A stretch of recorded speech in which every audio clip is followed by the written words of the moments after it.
د شال ټلویزیون قدرمند لیدونکو سلامونه. پام وکړئ د دې مهال لنډو خبرونو ته.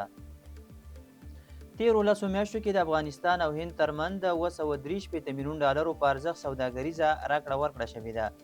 د صنعت او سوداګرۍ وزارت وایي چې د روان کال په لومړیو لسو میاشتو کې افغانستان هند ته د 541 میلیون ډالرو په ارزښت صادرات کړي او له هند یې د 222 میلیون ډالرو په ارزښت واردات کړي دي. د یاد وزارت په وینا په صادراتو کې ممیز، انځر، انج او نور توکي شامل وو. هند له هغو هیوادونو دی چې افغانستان له پاکستان او ایران وروسته د کراچۍ، چابهار، واګا او بندر عباس د بندرونو له لارې ورسره ډیره سوداګریزه راکړه ورکړه کوي. کابل کې سرینا هوټل خپل خدمات وتړل. د سرینا هوټلونو ګروپ اعلان کړی چې دغه هوټل د مدیریت چارې ترې HSOC دولتي شرکت په خپله ولکه کې اخیستې دي.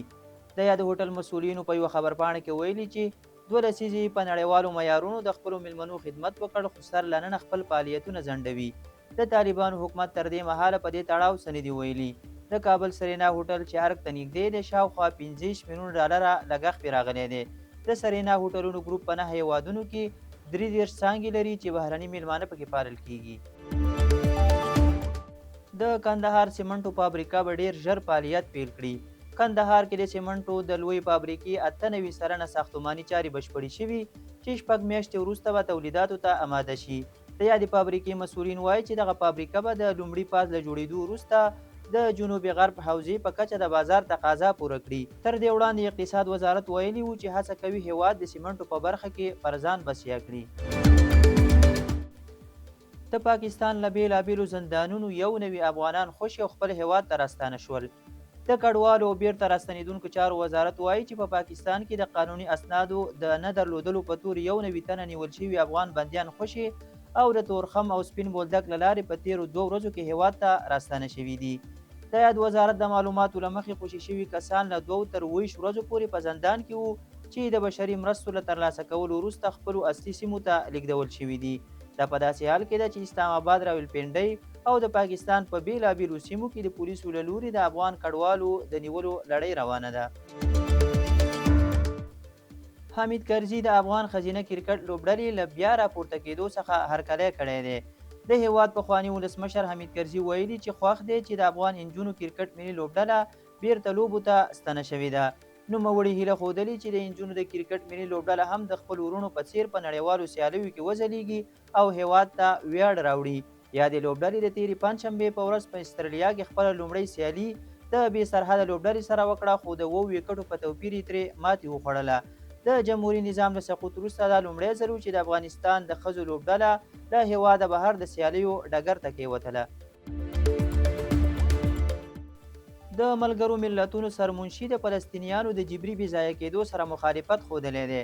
د ملګرو ملتونو سرمنشي انتونیو ګوتریش له غزې څخه د فلسطینیانو د جبري بې ځایه کېدو سره خپل مخالفت څرګند کړی او په دوامداره وربنې ټینګار کړی دی.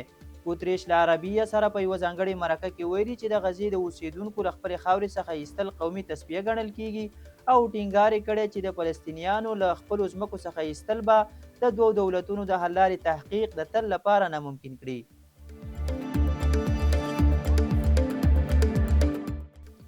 د امریکا له کانګرس غړي ټیم بورچ له امریکا څخه د افغان یوټیوب چلوونکي عمران رحیمي د شړلو غوښتنه وکړه. هغه ویلي چې دغه یوټیوب چلوونکی د طالبانو له استخباراتو سره احتمالي اړیکې لري او باید د امنیتي خطرونو او امریکایي ارزښتونو ته د ګواښونو له امله له هیواده وشړل شي. هغه د امریکا له بهرنیو چارو وزارت څخه غوښتي چې د رحیمي فعالیتونه او اړیکې په دقت سره وڅاري، ځکه چې د هغه په وینا دا کولی شي د ملي امنیت لپاره احتمالي ګواښ رامنځته کړي او هغه ارزښتونه زیانمن کړي چې امریکایي اتباع یې ساتي. ټرمپ ادعا کړې چې د باګرام هوایي اډه د چین تر ولکې لاندې ده. د امریکا ولسمشر ډونالډ ټرمپ سپینه ماڼۍ کې د نوو فرمانونو د لاسلیک پر مهال ویلي چې د جو بایډن اداره په ډېرې بې کفایتۍ سره له افغانستانه راووته او باګرام چې د نړۍ په کچه تر ټولو لویه اډه ده چین پرې ولکه ټینګه کړې ده. هغه ویلي که چېرته دی په واک کې وی نو له افغانستان څخه به یې امریکایي ځواکونه ویستلی وی، خو د چین له امله به یې باګرام ساتلی و. د طالبانو حکومت تر دې مهاله د ډونالډ ټرمپ څرګندونو ته غبرګون نه دی ښودلی، خو څه موده وړاندې ویلي و چې باګرام اډه د دوی په ولکه کې ده او هیڅ چاته نه ده سپارل شوې. سوریې له روسیې څخه د بشار الاسد د سپارلو غوښتنه کړې ده. د سوریې نوي واکمن احمد الشرع له روسیې څخه غوښتي چې بشار الاسد ورته وسپاري.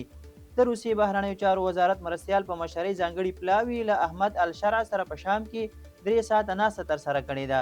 د روسیې بهرنیو چارو وزارت په یوه اعلامیه کې ویلي چې دوی له سوریې سره رغنده اړیکو او د دغه هیواد په بیا رغونه کې ونډه اخیستلو ته ژمن دي. خو په اعلامیه کې دا نه دي ویل شوي چې بشار الاسد به سوریې ته وسپاري یا نه. د سوریې پخواني ولسمشر بشار الاسد له سقوط وروسته روسیې ته پناه وړې ده. د امریکا په پنسلوانیا کې طبي جیټ الوتکه غورځېدلې ده. د امریکا پنسلوانیا ایالت چارواکي وایي یوه طبي بیړنۍ جیټ الوتکه د پیلاډلفیا ښار په شمال ختیځ کې د کورونو ترمنځ غورځېدلې چې له اور اخیستلو وروسته یې چاودنه کړې ده. د امریکا د فدرالي هوایي چلن ادارې ویلي په دغه الوتکه کې د 4 کسانو عملې په ګډون 6 کسان سپاره وو چې ښایي د یوه ناروغ ماشوم په ګډون 15 کسان په دې پیښه کې وژل شوي وي. تر اوسه د دې پیښې لامل نه دی څرګند شوی. دا په داسې حال کې ده چې 3 ورځې وړاندې د واشنګټن ملي هوایي ډګر ترڅنګ د یوې بلیک هاک چورلکې او مسافر وړونکې الوتکې د ټکر پیښه کې 18 کسان ووژل شو. د شال ټلویزیون قدرمن لیدونکو دا او د دې مهال لنډ او مهم خبرونه. تر بیا ښې چارې.